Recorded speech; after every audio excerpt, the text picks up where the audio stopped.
മലയാളത്തിലെ പല സിനിമകളും മറ്റു ഭാഷകളിലേക്ക് റീമേക്ക് ചെയ്യാറുണ്ട്. പലരും അത്തരം സിനിമകളെ ട്രോൾ ചെയ്യുന്നതായി കാണാം. അവ എത്ര മികച്ചതാണെങ്കിലും മലയാളത്തിന്റെ അത്ര പോരാ എന്ന് തന്നെയാണ് പലരും പറയാറ്. ചില സിനിമകൾ മലയാളത്തിലേതുപോലെ അങ്ങനെ തന്നെ എടുക്കാതെ പല മാറ്റങ്ങളും വരുത്തിക്കൊണ്ടാണ് റീമേക്ക് ചെയ്യാറ്. നമ്മുടെ പ്രിയപ്പെട്ട പല സിനിമകളിലും നടത്തിയ അങ്ങനെയുള്ള ചില കൗതുകരമായ മാറ്റങ്ങളെക്കുറിച്ചാണ് ഈ വീഡിയോയിൽ സംസാരിക്കുന്നത്.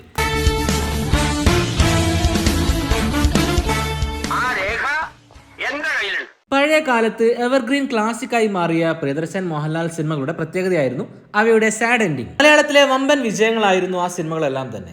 അത്തരം സിനിമകളിൽ പലതും അന്യഭാഷകളിലേക്ക് റീമേക്ക് ചെയ്തിട്ടുണ്ട്. അതിൽ പലതും ചെയ്തത് പ്രിയദർശൻ തന്നെയാണ്. അങ്ങനെ ചെയ്യുമ്പോൾ പലതിലും പല മാറ്റങ്ങളും വരുത്തിയിട്ടുണ്ട്. പല സിനിമകളും മിക്സ് ആക്കിയിട്ടുമുണ്ട്.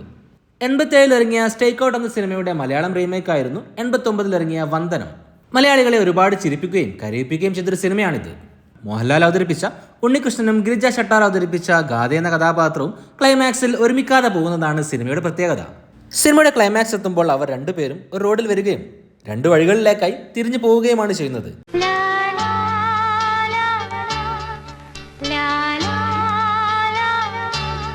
എന്നാൽ ഈ വഴിയിൽ വെച്ച് തന്നെ അവരെ പ്രിയദർശൻ ഒരുമിപ്പിച്ചിട്ടുണ്ട്. അത് മറ്റൊരു ഭാഷയിലായിരുന്നു. 91 ഇറങ്ങിയ സിനിമയുടെ തെലുങ്ക് റീമേക്കിലായിരുന്നു അത്. നിർണയം എന്ന പേരുള്ള ആ സിനിമയിൽ നാഗാർജുനയും അമലയുമാണ് അഭിനയിച്ചത്.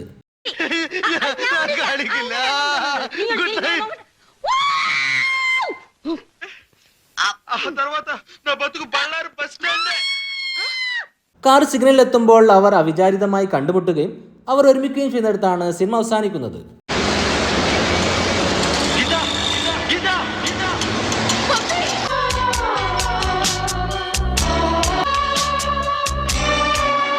സിനിമയിൽ ജഗദീഷ് അവതരിപ്പിച്ച ഒരു വ്യത്യസ്തമായ ഒരു കോമഡി ചേസ് രംഗമുണ്ടായിരുന്നു. ആ ഒരു രംഗം ഹിന്ദിയിലേക്ക് പ്രിയദർശൻ കൊണ്ടുപോയിട്ടുണ്ട്. ഈ സിനിമയുടെ റീമേക്ക് അല്ലാതെ മറ്റൊരു സിനിമയിലായിരുന്നു ഈ രംഗം കുത്തിക്കയറ്റിയത്. കബീന കബി എന്ന ആ ഹിന്ദി സിനിമയിൽ ആ രംഗം അവതരിപ്പിച്ചത് നമ്മുടെ പ്രിയപ്പെട്ട താരമായ കൊച്ചിൻ ഹനീഫയായിരുന്നു. വന്ദനം സിനിമയിലെ ചില ഭാഗങ്ങൾ പ്രിയദർശൻ മിന്നാരം സിനിമയിൽ മിക്സ് ചെയ്തിട്ടുണ്ട്. 2021 ഹംഗാമ 2 എന്ന പേരിൽ മിന്നാരം ഹിന്ദിയിലേക്ക് കൊണ്ടുപോകുന്നത്. സിനിമ മിന്നാരത്തിന്റെ തന്നെ റീമേക്കാണ്. എന്നാൽ സിനിമയുടെ ക്ലൈമാക്സ് എത്തുമ്പോൾ വന്ദനം സിനിമയിലെ ചില രംഗങ്ങൾ കാണിക്കുന്നുണ്ട്.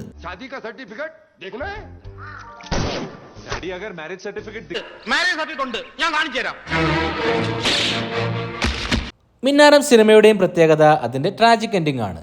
ശോഭന അവതരിപ്പിച്ച കഥാപാത്രത്തിന്റെ മരണത്തോടെയാണ് സിനിമ അവസാനിക്കുന്നത്. ഹിന്ദിയിൽ പക്ഷേ അങ്ങനെ ആയിരുന്നില്ല. കഥയിൽ നായികക്ക് രോഗം എന്നൊരു ട്വിസ്റ്റ് ഹിന്ദിയിലില്ല. പകരം ഒരു കത്തെഴുതി വെച്ചുകൊണ്ട് നാട് വിടുകയാണ് ചെയ്യുന്നത്.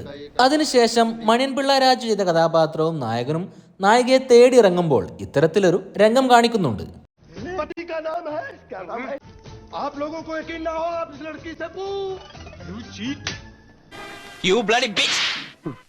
ഈ ഒരു രംഗം വന്ദനം സിനിമയിൽ മോഹൻലാലും മുകേഷും ചെയ്തതാണ്. നിങ്ങൾ ആരെയും കല്യാണത്തിന് സമ്മതിക്കരുത്. I love you, I love U.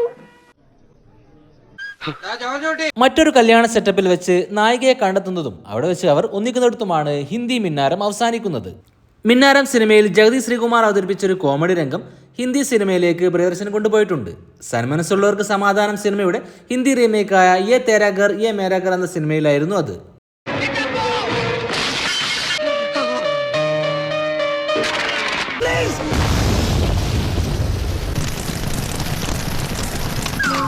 Ramji Rao speaking ഹേറാഫേരി എന്ന പേരിലാണ് പ്രിയദർശൻ ഹിന്ദിയിലേക്ക് കൊണ്ടുപോയത്.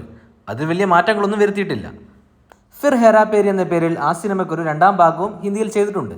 അത് പക്ഷേ മാന്നാർ മത്തായി സ്പീക്കിംഗ് ആയിരുന്നില്ല. മറ്റൊരു ഹോളിവുഡ് സിനിമയിൽ നിന്നും ഇൻസ്പയർ ചെയ്തുകൊണ്ടാണ് ആ സിനിമ ഉണ്ടായത്. പക്ഷേ മാന്നാർ മത്തായി സ്പീക്കിങ്ങും പ്രിയദർശൻ ഹിന്ദിയിലേക്ക് കൊണ്ടുപോയിട്ടുണ്ട്. മാന്നാർ മത്തായി സ്പീക്കിങ്ങിൽ നാടോടിക്കാറ്റും കൂടി മിക്സ് ചെയ്തുകൊണ്ടാണ് ഭാഗം ഭാഗ് എന്ന സിനിമ ഹിന്ദിയിൽ അവതരിപ്പിച്ചത്.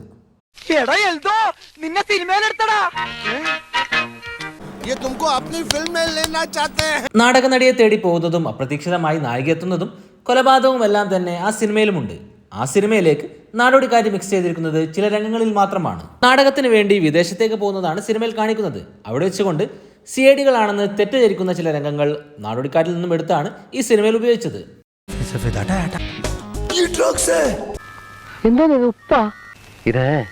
മയക്കുമരുന്നോ മറ്റോ ആണെന്ന് തോന്നുന്നു. വെള്ളാനകളുടെ നാട് സിനിമ കട്ടാമീട്ട എന്ന പേരിലായിരുന്നു ഹിന്ദിയിലേക്ക് കൊണ്ടുപോയത്. ആ സിനിമയിൽ ഫ്രണ്ട് സിനിമയിലെ കോമഡിയും മിസ്റ്റർ ബീൻ കോമഡിയും എല്ലാം തന്നെ ചേർത്തിട്ടുണ്ട്. റോഡ് കോൺട്രാക്ടറായ നായകൻ ഈ സിനിമയിൽ പെയിന്റിംഗ് കോൺട്രാക്ട് എടുക്കുകയും അതിലൂടെ ഫ്രണ്ട്സിലെ കോമഡി ചേർക്കുകയുമാണ് ചെയ്തത്.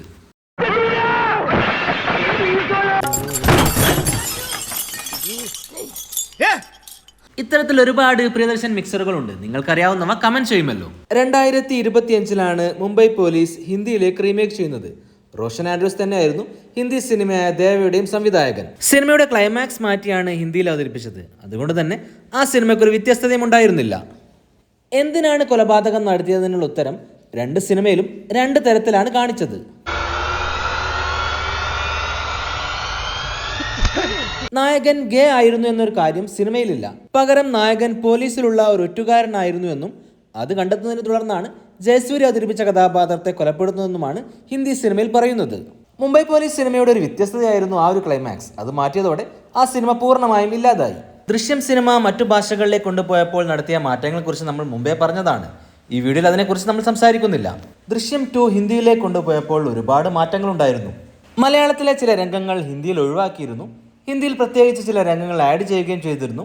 പല കാര്യങ്ങളും ഹിന്ദിയിൽ മാറ്റുകയും ചെയ്തിരുന്നു. മുരളി ഗോപി ചെയ്ത പോലീസ് കഥാപാത്രം തന്റെ ബന്ധുവായ പയ്യനെ വെച്ചുകൊണ്ട് ജോർജ് കുട്ടിയുടെ മകളുമായി സൗഹൃദം നടിച്ച് എന്തെങ്കിലും ലീഡ്സ് ലഭിക്കുമോ എന്ന് ശ്രമിക്കുന്ന രംഗങ്ങളുണ്ട്. എന്നാൽ ഹിന്ദിയിൽ അത്തരത്തിൽ സുഹൃത്തായ ഒരു കഥാപാത്രവുമില്ല, അത്തരത്തിലുള്ള ഒരു രംഗവുമില്ല. മലയാളത്തിൽ ഷാജോൺ ചെയ്ത സഹദേവൻ എന്ന കഥാപാത്രത്തെ 2ാം ഭാഗത്ത് കാണിക്കുന്നേയില്ല. എന്നാൽ ഹിന്ദിയിൽ ആ കഥാപാത്രത്തെ സസ്പെൻഷനിലിരിക്കുന്ന പോലീസുകാരനായി അന്വേഷണ സംഘത്തോടൊപ്പം തന്നെ എല്ലാ സമയത്തും കാണിക്കുന്നുണ്ട്. ഒരുപാട് മികച്ച രംഗങ്ങളും ഡയലോഗുകളും എല്ലാം തന്നെ ഹിന്ദിയിൽ സഹദേവന് നൽകിയിട്ടുമുണ്ട്. പള്ളിയിൽ പോകുമ്പോൾ പോലീസ് വണ്ടി വരികയും സെമിത്തേരിയിൽ ശവമുണ്ടെന്നൊരു വാർത്ത ഉണ്ടാക്കുകയും ചെയ്യുന്നുണ്ട് മലയാളത്തിൽ. എന്നാൽ ഹിന്ദിയിൽ അതിന്റെ കൂടെ ഒരു കാര്യം കൂടി കൂട്ടിച്ചേർത്തിട്ടുണ്ട്. പോലീസ് കഥാപാത്രം നായകനില്ലാത്ത സമയത്ത് വീട്ടിൽ വന്നുകൊണ്ട് ഭാര്യയും മക്കളെയും ഭയപ്പെടുത്തുന്ന രംഗം. മലയാളത്തിൽ ഇല്ലാത്ത മറ്റൊരു രംഗമായിരുന്നു നായകൻ പോലീസ് സ്റ്റേഷനിലേക്ക് പോവുകയും ശവം കുഴിച്ചിട്ട സ്ഥലത്തേക്ക് നോക്കുകയും ചെയ്യുന്ന രംഗം. ആദ്യം കാണിക്കുന്ന സാക്ഷിയുടെ കഥ 2 സിനിമയിലും വ്യത്യസ്തമായാണ് കാണിച്ചിരിക്കുന്നത്. അളിയനെ അബദ്ധത്തിൽ കൊന്നുകൊണ്ട് രക്ഷപ്പെടുന്നതും ജയിലിലാവുന്നതുമാണ് മലയാളത്തിൽ കാണിക്കുന്നത്. ഹിന്ദിയിൽ ഒരു മയക്കുമരുന്ന് സംഘത്തിൽ നിന്നും വിട്ടുകൊണ്ട് നന്നാവാൻ ശ്രമിക്കുന്നയാൾ അബദ്ധത്തിൽ നടത്തുന്ന ഒരു കൊലപാതകവും പോലീസ് പിടിക്കുന്നതുമാണ് ആദ്യം കാണിക്കുന്നത്. സിനിമയുടെ മേക്കിംഗ് നോക്കുകയാണെങ്കിൽ മലയാളം സിനിമയേക്കാൾ വളരെ മികച്ച രീതിയിലാണ് ഹിന്ദിയിൽ അവതരിപ്പിച്ചത്. 6 ഭാഷകളിലേക്ക് റീമേക്ക് ചെയ്ത മലയാളം സിനിമയാണ് പൂവിന് പുതിയ പൂന്തന്നൽ. ആ സിനിമയും ഒരു ട്രാജിക് എൻഡിംഗ് ആയിരുന്നു. നായകൻ അവസാനം മരിക്കുന്നതാണ് കാണിക്കുന്നത്. ആ ഒരു മമ്മൂട്ടി ചിത്രത്തിൽ വില്ലനായി അഭിനയിച്ചത് ബാബു ആന്റണി ആയിരുന്നു. സിനിമയുടെ ഹിന്ദി, തമിഴ്, തെലുങ്ക്, കന്നഡ വേർഷനിലെല്ലാം തന്നെ ബാബു ആന്റണി തന്നെയാണ് വില്ലൻ കഥാപാത്രത്തെ അവതരിപ്പിച്ചത്. എല്ലാ റീമേക്കുകളിലും സിനിമയുടെ ക്ലൈമാക്സ് മാത്രം മാറ്റിയിട്ടുണ്ട്. നായകൻ മരിക്കുന്നില്ല. എല്ലാ സിനിമകൾക്കും ഹാപ്പി എൻഡിംഗ് ആണ് നൽകിയത്. ഇത്തരത്തിൽ മലയാളം സിനിമകളെ മറ്റു ഭാഷകളിലേക്ക് റീമേക്ക് ചെയ്തപ്പോൾ വരുത്തിയ മാറ്റങ്ങളെക്കുറിച്ച് നിങ്ങൾക്കറിയാമെങ്കിൽ അവ കമന്റ് ചെയ്യുമല്ലോ. വീഡിയോ ഇഷ്ടപ്പെട്ടാൽ ലൈക്ക് ചെയ്യുമല്ലോ. ചാനൽ സബ്സ്ക്രൈബ് ചെയ്യാതെയാണ് നിങ്ങൾ വീഡിയോ ഇതുവരെ കണ്ടതെങ്കിൽ ചാനൽ സബ്സ്ക്രൈബ് ചെയ്യുന്ന കാര്യം പരിഗണിക്കുമല്ലോ. മറ്റൊരു രസകരമായ വീഡിയോയുമായി വീണ്ടും വരാം. പീസ്.